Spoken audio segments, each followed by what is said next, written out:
सतर्क रहिए। As India decides in the world. Live from New Delhi, you're watching DD India NewsHour, India's voice to the world. I am Siddharth Bharadwaj. Coming up in the next hour, Pakistan Prime Minister unveils broader plan to sell most state-owned firms. IMF recommended privatization of these loss-making entities. 3 dead in New Caledonia as riots rage. French Parliament votes to change New Caledonia voting rules amid unrest. Election fervor grips India. Campaigning underway in full swing for 5th phase of ongoing parliamentary elections. Voting on May 20th across 49 constituencies in 6 states and 2 union territories. And Bharat Pavilion inaugurated at the Cannes Film Festival. Designed by NIT Ahmedabad, inspired by the Sutradhar, depicts this year's theme of Create in India.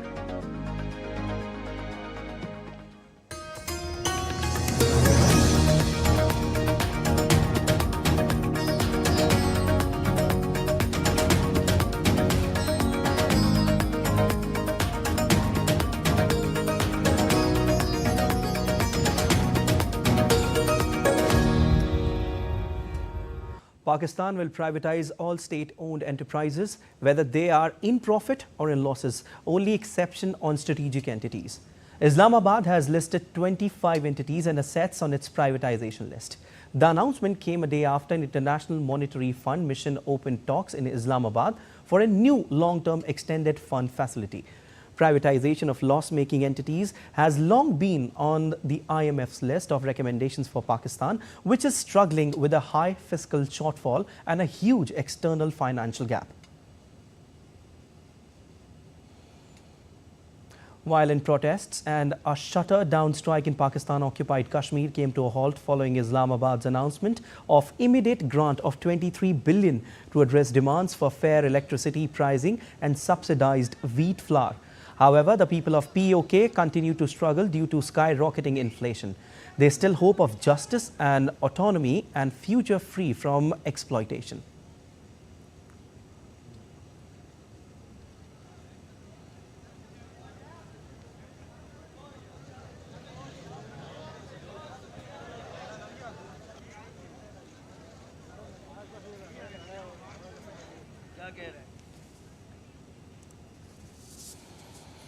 And violent protests and a shutterdown strike in Pakistan-occupied Kashmir POK came to a halt following Islamabad's announcement of immediate grant of 23 billion to address demands for fair electricity pricing and subsidized wheat flour.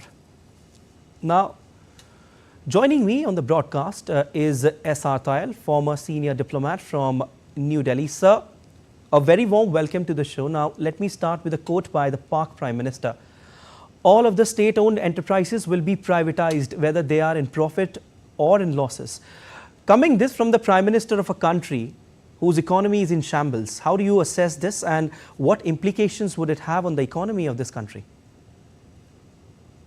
Pakistan's economy is in dire straits. They have already, since 1958, 22 times they have gone to IMF for different types of loans. Last year they got $3 billion of loan. Now they want extended funding facility, which could be of the order of about $25 billion. And whenever IMF extends its loans, it puts conditionalities. Okay. Because they want long-term solutions for Pakistan's economy, and these quick fixes and will not work. And one of their major demands is privatization of the state enterprises, which are a drain on the economy. So if Pakistan wants the IMF extended facility credit, without which its economy will collapse, because it will not have foreign exchange for even very essential imports. They have foreign exchange, but about only $3 billion, which is maybe just for 1 month or 2 months of imports.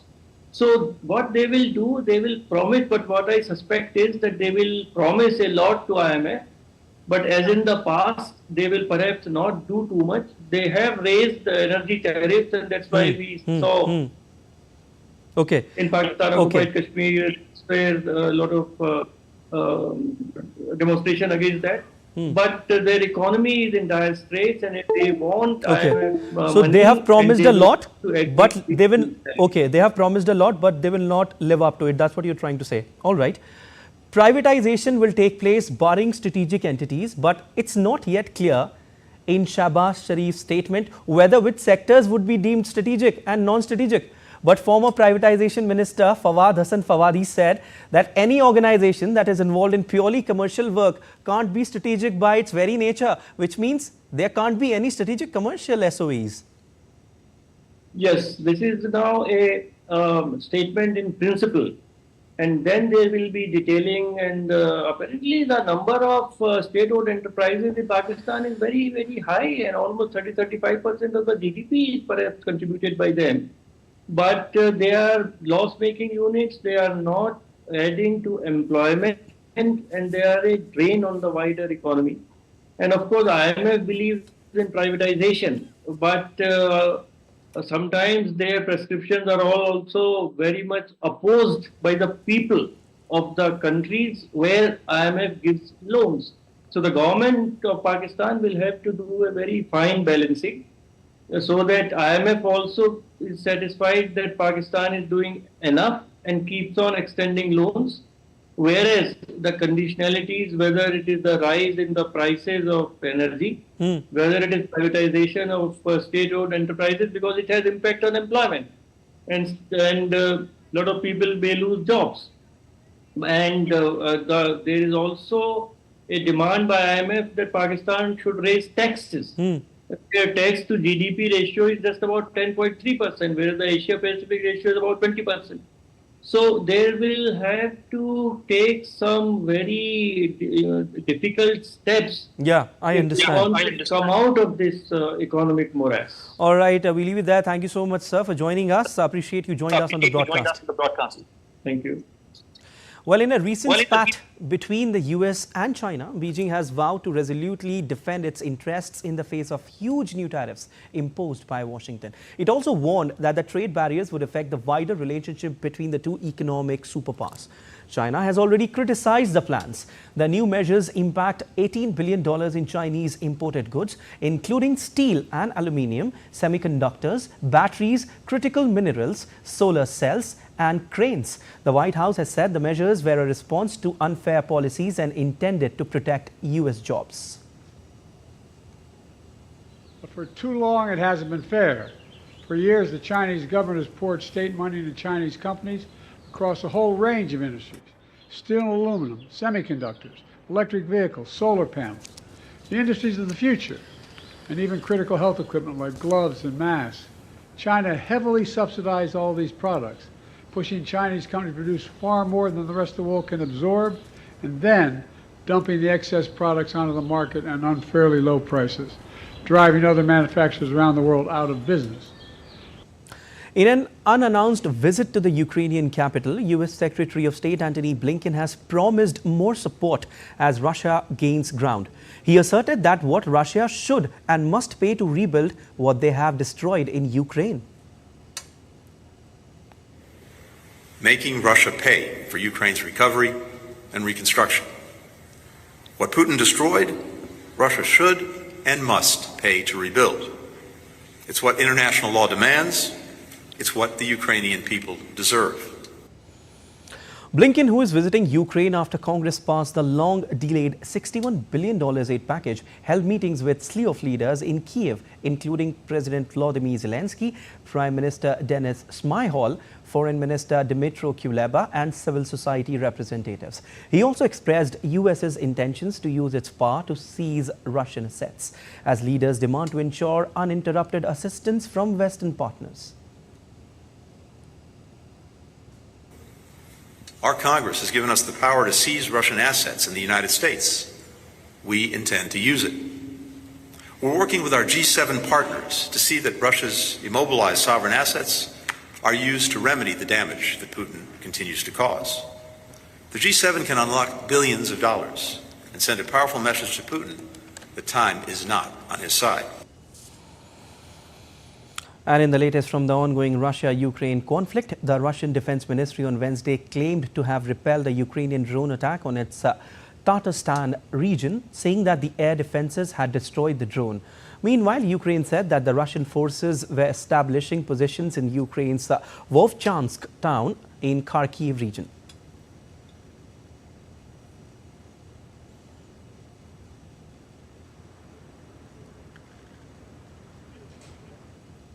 Russian President Vladimir Putin will visit China on Thursday and hold talks with Chinese counterpart Xi Jinping over regional issues and cooperation in various fields. The two leaders are expected to sign a joint statement and several bilateral documents. It would be Putin's first foreign trip since he was sworn in for his fifth term as Russian president on May 7th. China and Russia declared a no-limits partnership in February 2022 when Putin visited Beijing just days before the beginning of Ukraine conflict.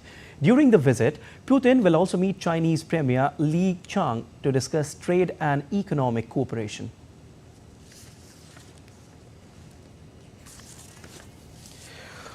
All right, and DD India's Dasha Chernashova joins us from Moscow. Dasha, Putin is visiting China to hold talks with Xi Jinping. Now, his first foreign trip after his new 6-year term.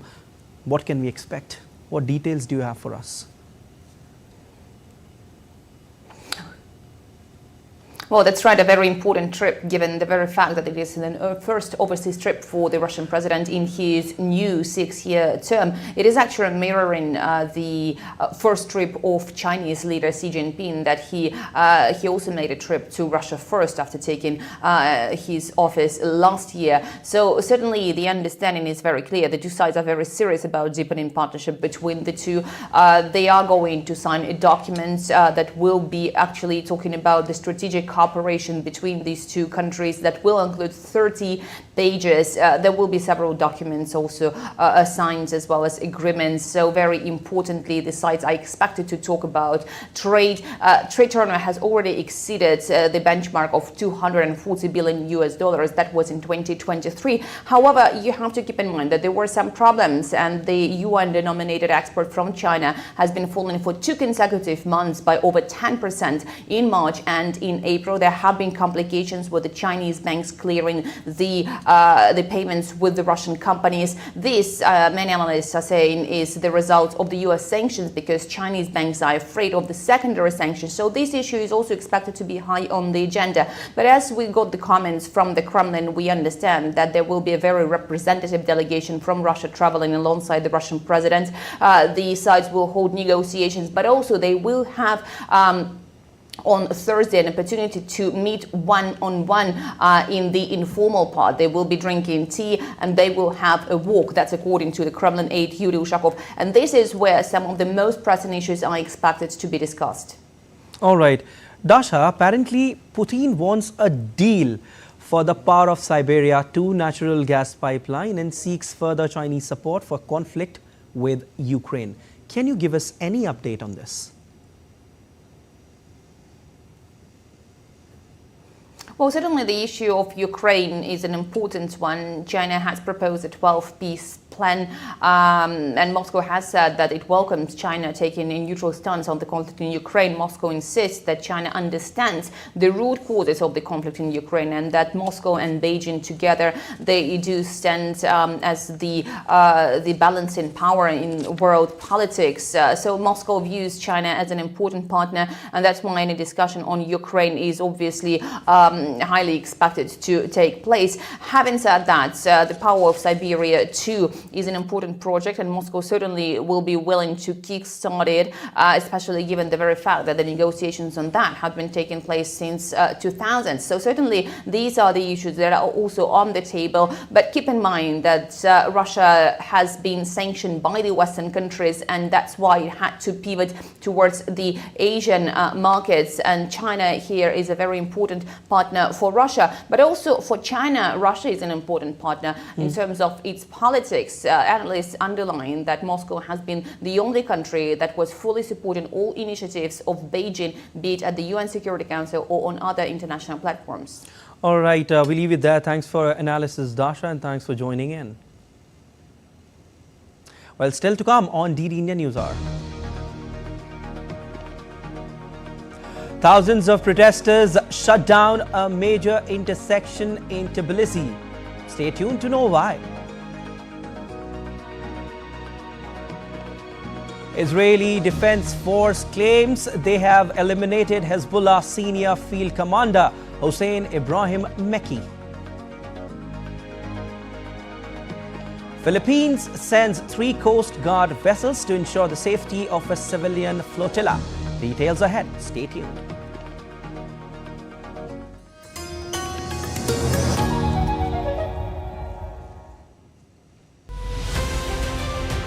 Tracking the 5th phase of general elections, Team Poll Pulse has reached the financial capital of India, Mumbai.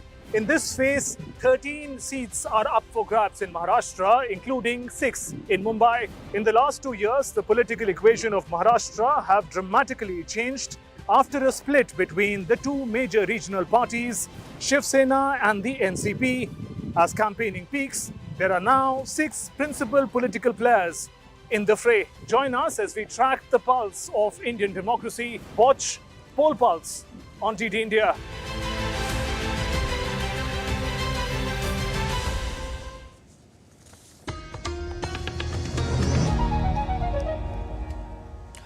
You're watching DD India NewsHour. I am Siddharth Bharadwaj.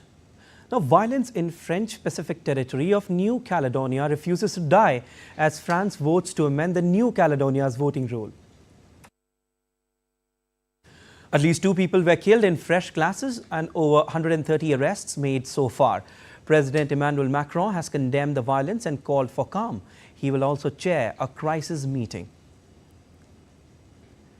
French authorities have imposed curfew, banned public gatherings and main airport until Thursday. The unrest were triggered as Paris allowed French residents who have lived in New Caledonia for 10 years to vote in provincial elections.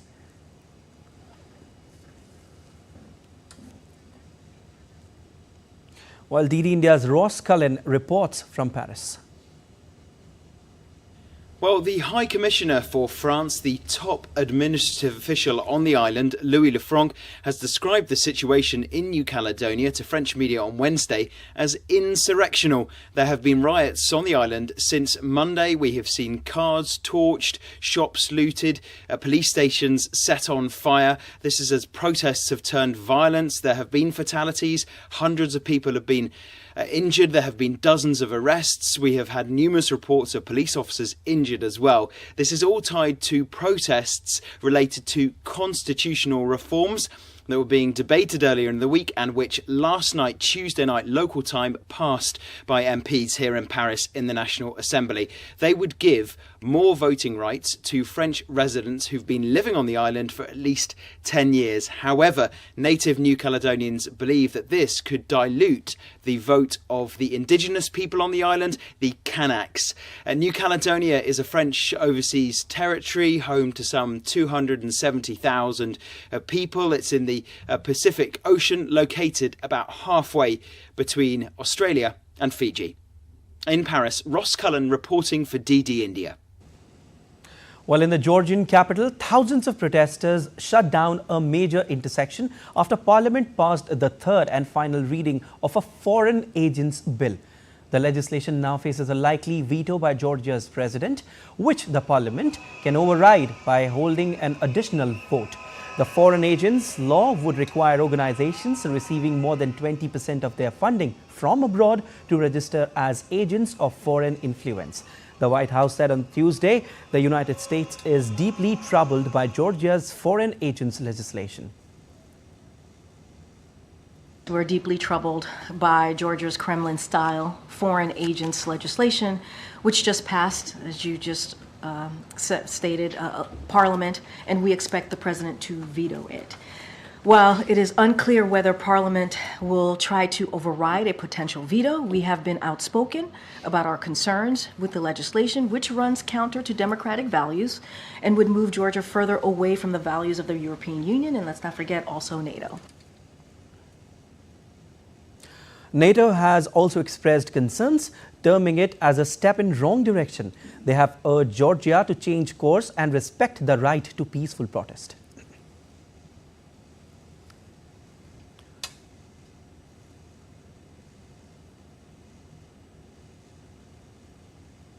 All right, and DD India's Jiles Gibson joins us from Rome. Giles, what's the latest reaction from the EU to the protests? Well, we've had some heavy criticism coming in from individual members of the European Union to this legislation passing in the Georgian parliament. For example, Annalena Baerbock, who is the foreign minister of Germany, saying that this law runs counter to Europe's values. And as you were mentioning there have also been pretty critical statements coming out of Washington, as well as the UK government in London, and indeed NATO, which is headquartered in Brussels. What's interesting, I think, from a European perspective is that we have not yet had any sort of a statement or reaction from Josep Borrell, who is the EU's top diplomat. He has in the past been very critical of, for example, police violence in terms of brutal crackdowns on these protests that have been going on the streets of Georgian cities in recent weeks. But so far, he's been silent about this legislation being passed by the Georgian parliament. Now, there are reports in media here in Europe that could be because Hungarian and Slovakian officials are effectively putting a brake on that. So I think it's going to be really interesting to see exactly when Josep Borrell does officially weigh in terms of responding to this vote, and indeed how strongly worded, how critical his comments are about the most recent developments in Georgia. Indeed. The draft next goes to President, who has said she will veto it, but her decision can be overridden by another vote in Parliament. What updates do you have for us on this? Yeah, President Salome Zurabishvili has been very consistent in terms of her opposition to this legislation as it's been working its way through the country's parliament. She said it's against the letter and the spirit of Europe's agreement with Georgia in terms of its negotiations to actually become a member of the European Union. Of course, Georgia was given official candidate status by Brussels back in December of last year. But what we've also heard from the president is that she doesn't want to see violent protests out on the streets of Georgian cities against this legislation. She's saying to citizens that, look, we've got elections coming up in October. That is the moment when you can make your voices really heard, when you can vote in a new government if you want to, that would potentially reverse this legislation that's being passed by the governing Georgian Dream Party. As you mentioned just a few minutes ago, of course, if she does decide to veto, which we expect her to do, then the Georgian parliament can override that veto with a simple majority, not even a super majority. So I think in the coming weeks, it's almost certain, really, that we are going to see this legislation taking effect. All right, we'll leave it there. Giles, thank you so much for your analysis, and thank you so much for joining in. Israeli tanks pushed deeper into Rafa on Tuesday as its fight against Hamas continues. Israel's army said 4 Hamas battalions are holed up and it must root out the remaining fighters. Israeli spokesperson Rear Admiral Daniel Hagari said in his briefing that Israeli forces had killed about 100 militant fighters, located 10 tunnel routes and found many weapons in Rafah since the start of the operation a week ago. Israeli military said it had begun an operation overnight against terrorist operatives and infrastructure in the center of Jabalia. The White House said U.S. National Security Advisor Jake Sullivan will visit Israel and Saudi Arabia this weekend. The Biden administration declined to comment on a report by Axios that Israel agreed not to expand its Rafah operation significantly before Sullivan's visit.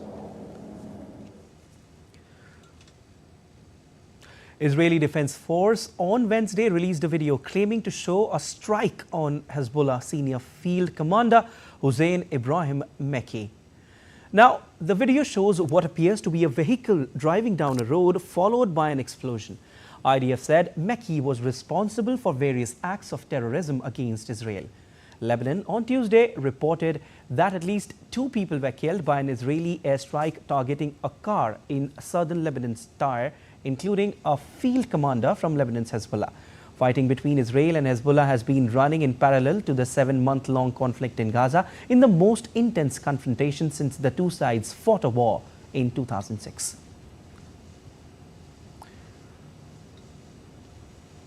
Now, in a major boost for Israel, the US State Department has moved a $1 billion package of weapons aid for Israel into the congressional review process. Now, according to officials, the latest weapons package includes tank rounds, mortars, and armed tactical vehicles. President Joe Biden said last week he had delayed a shipment of 2,000 pounds bomb to Israel over concerns they might be used for a major operations in Rafa. White House National Security Advisor Jake Sullivan said that the U.S. would continue to provide the military assistance provided in a $26 billion supplemental funding bill passed last month, but the White House paused the bombs. The chairman and ranking members of the Senate Foreign Relations and the House Foreign Affairs committees review major foreign weapons deals. The United Nations has launched an investigation into an unidentified strike on a UN car in Rafa on Monday that killed its first international staff in Gaza since October 7. The staff member, a retired Indian Army officer named Vaibhav Anil Kale, was working with the UN Department of Safety and Security and was en route to the European hospital in Rafa along with a colleague who was also injured in the attack. Meanwhile, India's External Affairs Ministry has said that Indian missions in the UN and in Israel are assisting in bringing back the mortal remains of retired Colonel Vaibhav Anil Kale, adding the missions are in touch with relevant authorities regarding the investigation into the incident. Philippines has sent 3 Coast Guard vessels to ensure the safety of a civilian flotilla sailing to a shoal in the South China, where Manila and Beijing have been embroiled in heated standoffs over competing claims. The trip to the waters around Scarborough Shoal comes 2 weeks after China Coast Guard vessels fired water cannon at 2 Philippine government boats in the same area. US President Joe Biden criticized former President Donald Trump's policies, particularly those perceived as discriminatory against immigrants. Joe Biden took center stage at the 30th Gala of the Asian Pacific American Institute for Congressional Studies on Tuesday. In his speech, Biden spoke about his cabinet's successes, the importance of supporting the AAPI community, and criticized Trump for comments suggesting Americans should inject themselves with bleach during the height of the COVID-19 pandemic. The first bill I introduced, the most comprehensive immigration reform bill in decades. That was the first bill I ever introduced when I became president. But this bill had majority, that bipartisan bill has majority support in the House and Senate. But I was told that other guy, that loser, I think he's having trouble. Trump called Republicans and to block that Senate bill, so they have to make sure you don't allow it to get to a vote. But he's wrong. Republicans in Congress must act because it's the right thing to do and America needs it done. Campaigners in New York City are pushing for a ban of non-essential helicopter rides. They say the thousands of rides taking place each year cause unacceptable levels of noise pollution and air pollution for residents. Some helicopter models produce as much as 950 pounds of carbon dioxide emissions per hour, which advocates say is bad for the planet and people's health as well. Others, though, question what impact banning rides could have on the lucrative tourism industry. Sally Patterson reports. Have a look. Clearer skies and quieter lives. In the past year, there have been 59,000 complaints filed to New York City Council over helicopter noise. Council members here are working on legislation to reduce the environmental and public health impact of non-essential flights. One idling helicopter is 40 idling cars. We're here as in New York City trying to reduce cars on the road. We're doing all of these protocols around it. We really need to make sure that we continue being an industry leader, a climate change leader. Yes, helicopter rides are a pull for tourists visiting the city. But those pushing the legislation say the revenue from flights isn't financially worth it. These two helipads owned by the city generate about $2 million in revenue. And, you know, we have a budget of over $110 billion in the city of New York. It is a modest amount of money in the broader scheme of things, but it has a huge negative impact in our communities. Under current rules, helicopters can be chartered from one of the city's airports as an alternative to taxis or public transport. And several companies offer sightseeing rides for an aerial view of New York's highlights. In just the 10 minutes or so that we've been standing here, we've seen 8 different helicopters landing behind us.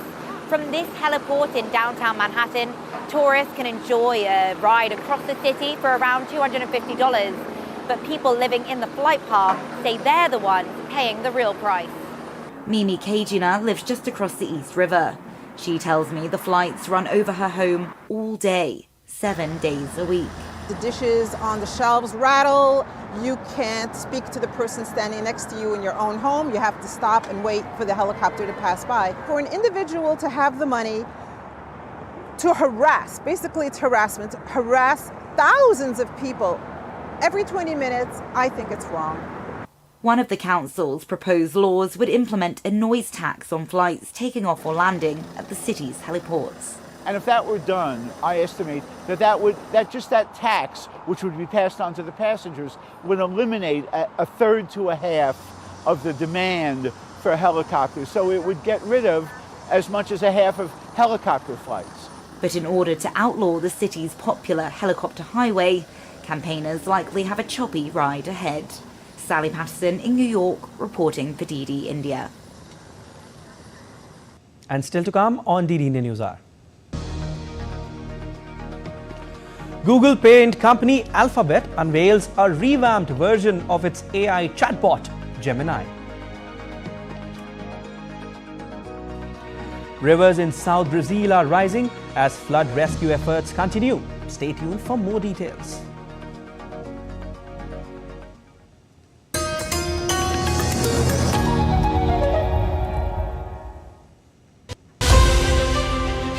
As India decides in the world's largest election, We help you feel the pulse of the nation. I am Sakal Bhatt. I am Shubhendu Ghosh. This election season, join us on a journey of India. We are in Assam. This is the tea city of India. From down south, Tamil Nadu, Discover the colors of democracy. gateway to northeast of India. Coastal state of Kerala. Watch Poll Pulse on DD India.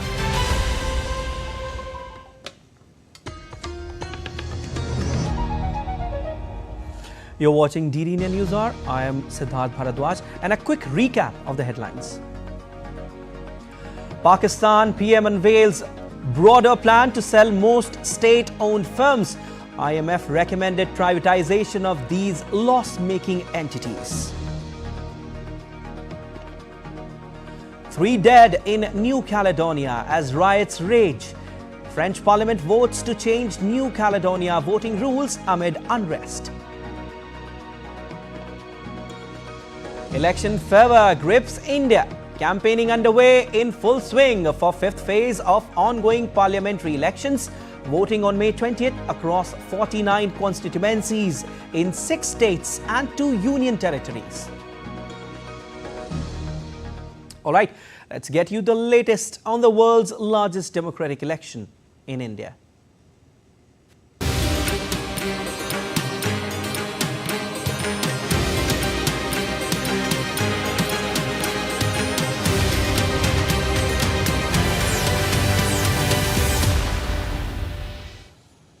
Campaigning continues to gain momentum ahead of Phase 5 of the Indian general elections as 49 seats are going to polls in this phase on May 20th. Prime Minister Narendra Modi will be holding a roadshow in Maharashtra's Mumbai. He is also scheduled to address 2 public meetings in the state.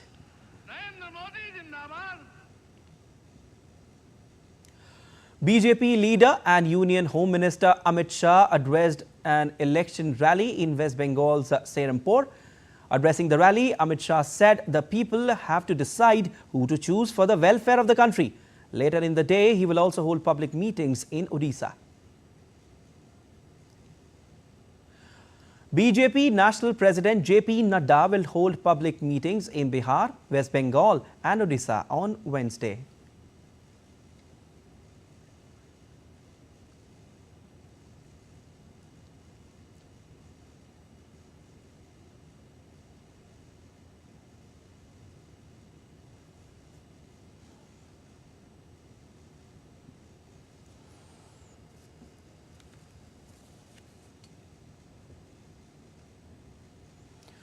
BJP candidate and Defence Minister Rajnath Singh will address a rally in Lucknow. Rajnath Singh is seeking a 3rd term as a Member of Parliament from the constituency.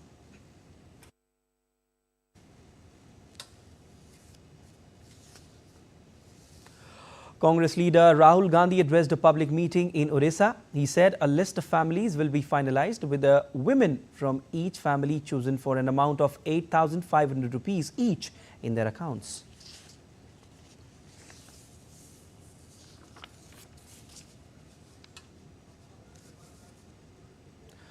Congress General Secretary Priyanka Gandhi addressed public meeting in Uttar Pradesh's Raebareli. Congress President Mallikarjun Kharge held a joint press conference with Samajwadi Party Chief Akhilesh Yadav in Lucknow. Later, Kharge will hold public meetings in Raebareli and Amethi. Aam Aadmi Party Supremo and Delhi Chief Minister Arvind Kejriwal will be attending a public meeting in Uttar Pradesh's Lucknow.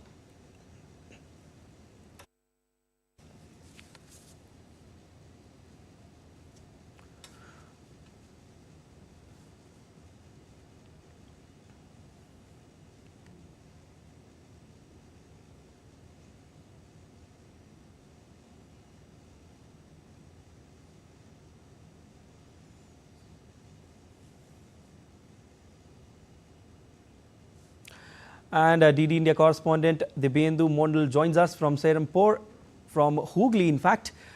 Dibyendu, now 7 seats up for grabs in 5th phase in West Bengal. How's the overall atmosphere there? And also tell us what are the key issues?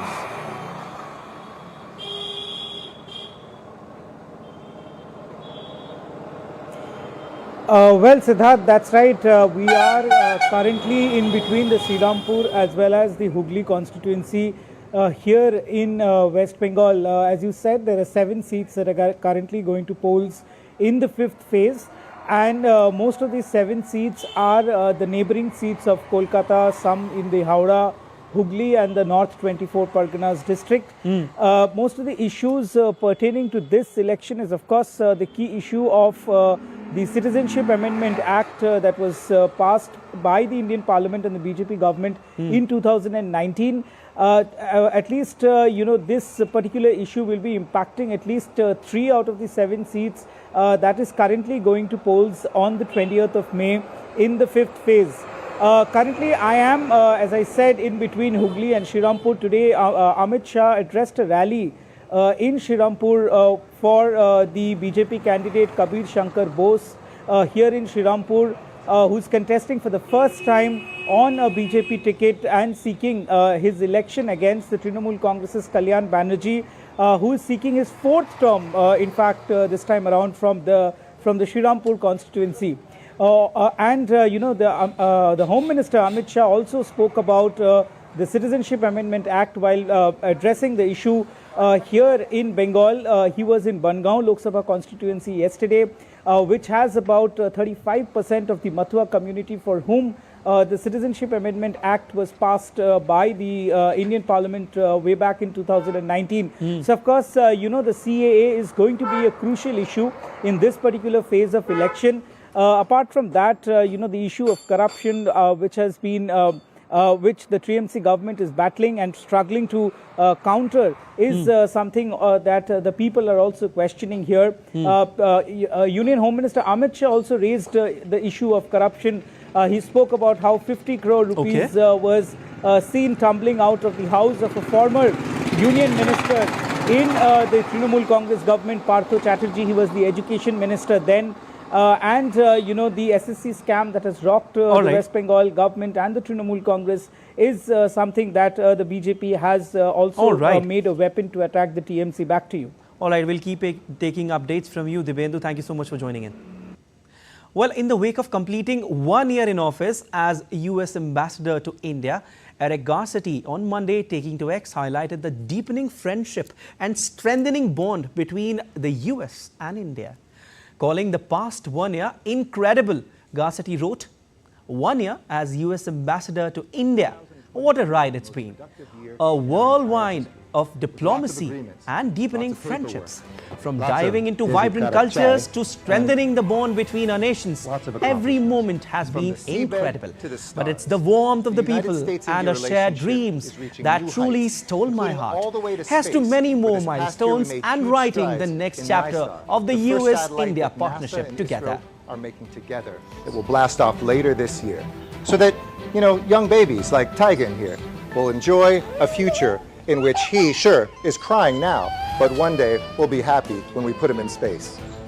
And we're doing our part right here, whether it's expanding climate resilience and climate solutions through 10,000 new electric buses we're helping finance, or whether it's the largest solar manufacturing plant ever put in southern India with US help. We're making sure we walk the green. Indeed, that was a nice video by Eric Garcetti. Now let's take a look at other stories making news. India's biggest skill competition, India Skills Competition 2024, commenced today in the National Capital Region's Yashobhumi Convention Centre. It is witnessing the participation of more than 900 students from 30+ states and union territories, along with 400+ industry experts.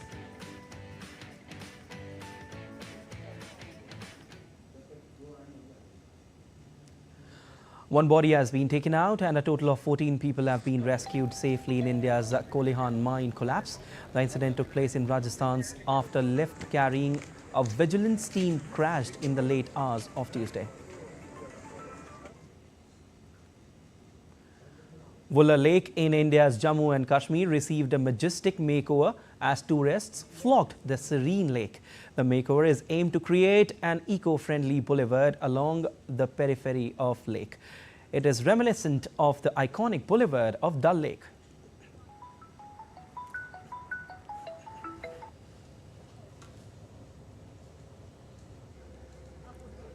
ChatGPT maker OpenAI has released a new AI model called GPT 4.0, you can say it, and it's capable of realistic voice conversation and able to interact across text and image.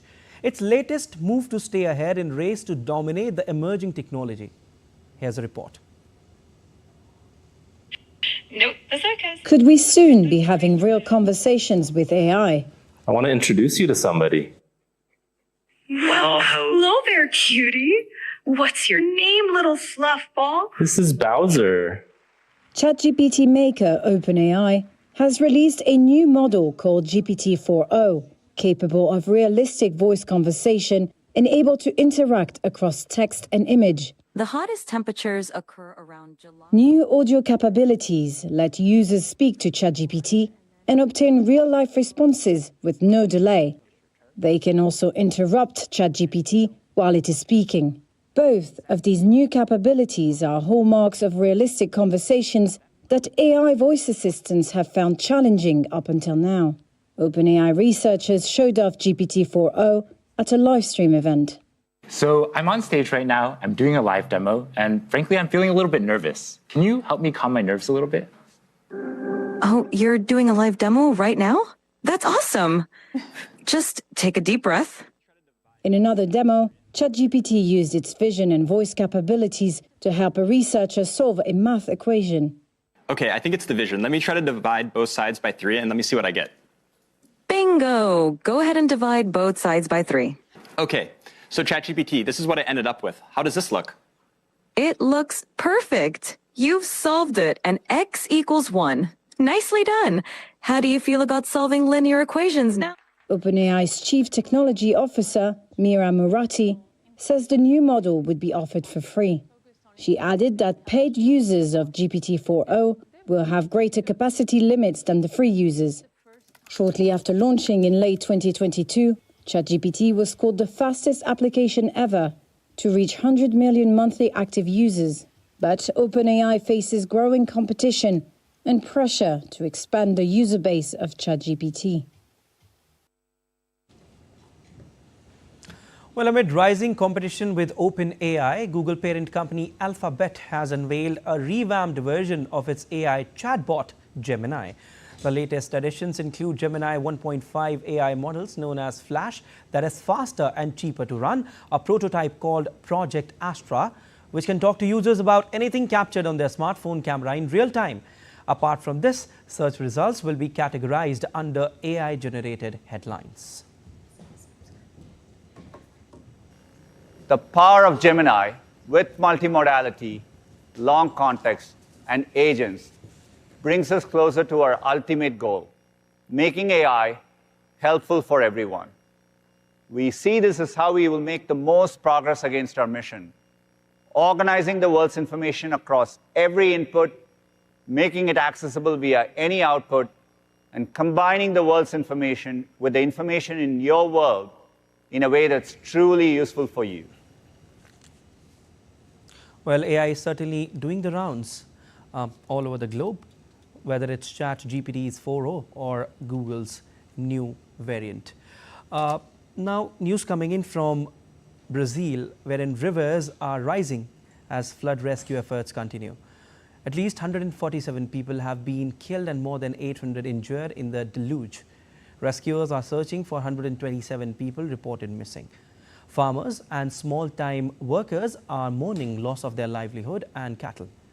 2 weeks after the onset of torrential rains, the Guaiba River is rising again, having passed the all-time high. The ripple effect of the Brazilian floods can be seen in northeastern Argentina, as several areas were flooded on Tuesday. Hundreds of families have been displaced by the flooding of Uruguay River. Local authorities on Monday stated that a total of 568 people had been evacuated, of whom 359 were sent to private homes and 209 to evacuation centers.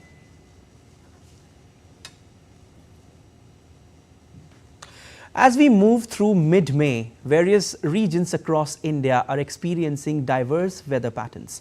A fresh spell of heat wave likely to commence over northwest India from 16th May and East India from 18th of May. Meanwhile, west spell with isolated heavy rainfall accompanied with thunderstorms, lightning and gusty winds very likely to continue over South Peninsula India till 20th of May. Southwest monsoon is very likely to advance into South Andaman Sea, some parts of Southeast Bay of Bengal and Nicobar Islands around 19th of May. All right, still to come on DD NewsHour. In IPL, Rajasthan Royals into playoffs after Lucknow's loss against Delhi will take on Punjab Kings today. Indian shuttlers Satvik Sairaj Rankireddy and Chirag Shetty begin their campaign at Thailand Open Badminton Tournament with thumping win.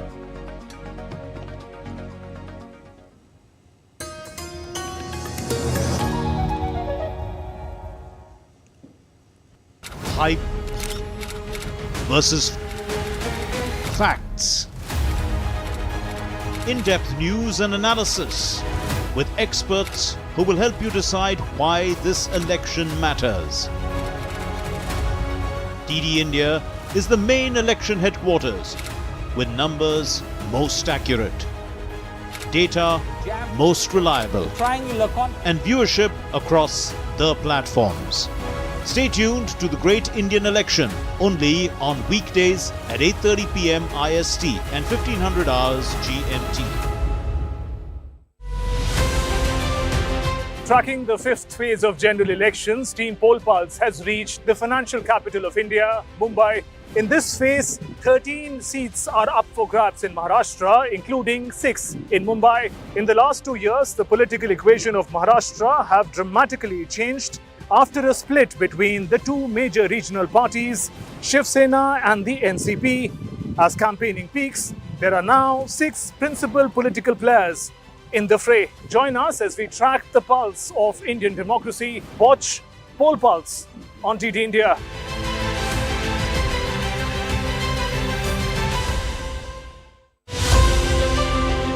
As India decides in the world's largest election, we help you feel the pulse of the nation. I am Sakal Bhatt. I am Shubhendu Ghosh. This election season, join us on a journey of India. We are in Assam. This is the tea city of India. From down south, Tamil Nadu. Discover the colors of democracy. Gateway to northeast of India. Coastal state of Kerala. Watch Poll Pulse on DD India.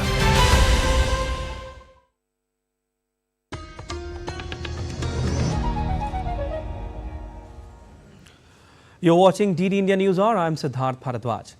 India's domestic passenger vehicle sales saw a marginal 1.3% year-on-year increase in April. Total vehicle sales across categories rose by approximately 25%, indicating a positive start for the auto industry in fiscal year 2024-25. The utility vehicle segment grew by more than 21% to 179,329 units in April.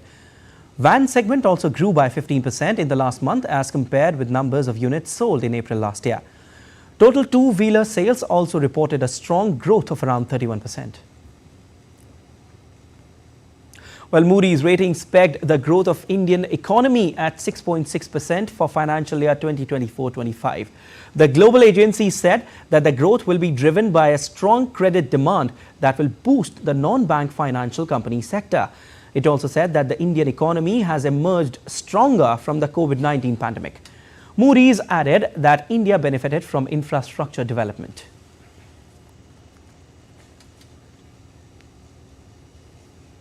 All right, time now for sport updates, and for that my colleague Deepika Mehto is here. Deepika, tell us what is happening in the world of sports. I'm sure there must be a lot happening in the world of sport. Indeed, we've got the top update from Premier League, interestingly, because Arsenal is there and along with Man City. So first, let's get you an update on that. Erling Haaland's double put Man City within touching distance of an unprecedented 4th successive Premier League title as they beat Tottenham Hotspur by 2-0 on Tuesday evening. City had failed to earn a point or score a goal in their first 4 league visits to Tottenham's new stadium, but ended that jinx in timely fashion to the joy of their supporters. Now, Pep Guardiola's City have 88 points to Arsenal's 86 and will be guaranteed to become the first side to win 4 English titles in a row if they beat West Ham United at home on coming Sunday. In cricket, at the ongoing Indian Premier League, Rajasthan Royals will take on Punjab Kings in Guwahati on Wednesday. Royals have confirmed their place in the playoffs and they come into this contest on the back of 3 consecutive losses. Now, the Royals will be without the services of Jos Buttler, who's returned to England to gear up for the upcoming T20 World Cup. They are currently at the 2nd spot in the points table. On the other hand, Punjab Kings are out of reckoning in the tournament as they hold the bottom place. They will play for their pride now.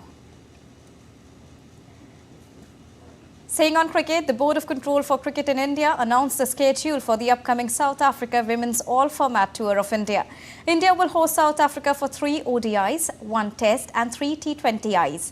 The home series will commence with ODIs in Bengaluru, scheduled for the 16th, 19th and 23rd of June. The ODIs are a part of the 2022-25 ICC Women's Championship as well. The action will then shift to Chennai, which will first host the 4-day test from 28th June till the 1st of July, followed by the T20I series. On to badminton. Indian shuttlers Satvik Sairaj, Ranki Reddy and Chirag Shetty kicked off their campaign at the ongoing Thailand Open Badminton Tournament with a thumping victory. The top-seeded Indian pair, who are one of the favourites to win the tournament, trounced Malaysian pair of Nur Mohammad Azrin Ayub and Tan Wing Keong by 21-13, 21-13 in straight games. Satvik and Chirag will play the Chinese pair of Shi Huaonan and Zheng Weihan in the next round. The duo have struggled a tad lately, and the tournament offers them a perfect platform to fine-tune their skills ahead of the upcoming Paris Olympics. Meanwhile, Indian top shuttler and last year's Thailand Open men's singles semi-finalist Lakshya Sen has pulled out of this year's tournament. Two-time Olympic medalist PV Sindhu has also decided to withdraw from the Thailand Open in order to focus at the upcoming Olympics. So that was a quick wrap from the world of sports. Back to Siddharth. Well, certainly a lot was happening in the world of sport. Thank you so much for those updates, Deepika. Now, at the Cannes Film Festival, Bharat Pavilion was inaugurated today with the theme Create in Bharat. The pavilion is named as Sutradhar of the World. The pavilion was inaugurated by Sanjay Jaju, Secretary, Ministry of Information and Broadcasting, Government of India, and Javed Ashraf, Ambassador of India to France and Monaco. Filmmaker Richie Mehta, National Film and Video Foundation, South Africa Christian, Director of Films Department, Deputy General Delegate, Cannes Film Festival were among those present at the inauguration.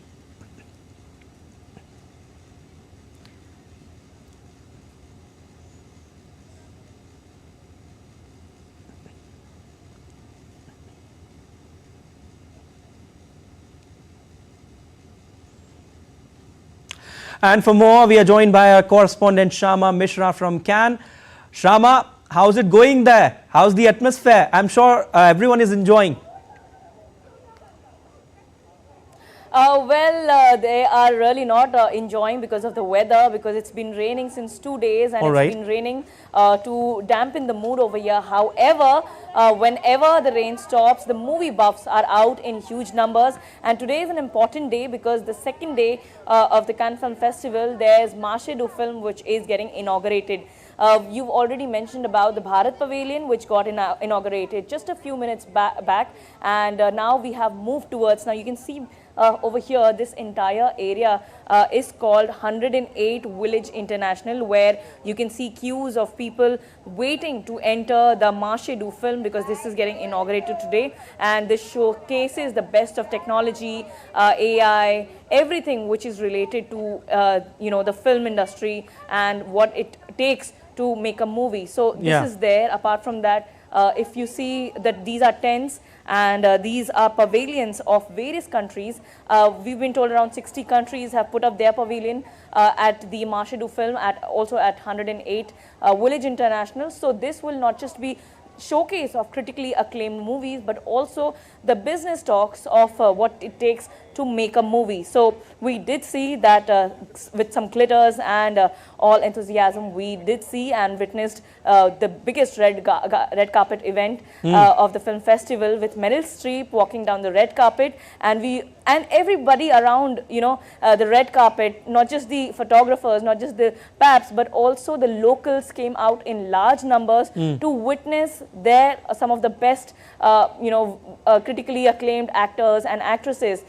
So yes, we did have a chance to witness Meryl Streep walk down the red carpet, and she was also given the honorary Palme d'Or award. We understand that it is important from the India's point of view as well, because 7 movies rather, are up in the Cannes Film Festival, which is a great deal for India. And as we are mentioning about Bharat Pavilion, in future this will play an important role to bring out more number of movies. Just a while ago that rain gods are not happy as of now, but as soon as it will stop, the movie buffs will be out. Thank you so much. We'll keep taking updates from you.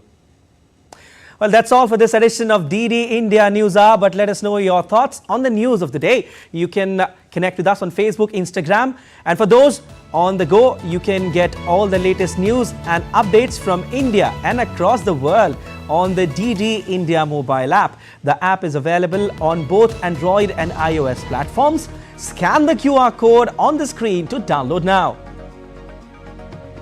We'll be back with more news as it breaks here on DD India. I'm Siddharth Bharadwaj from all of us here in Delhi. Thanks for watching DD India Live. So, what do you think of IPL?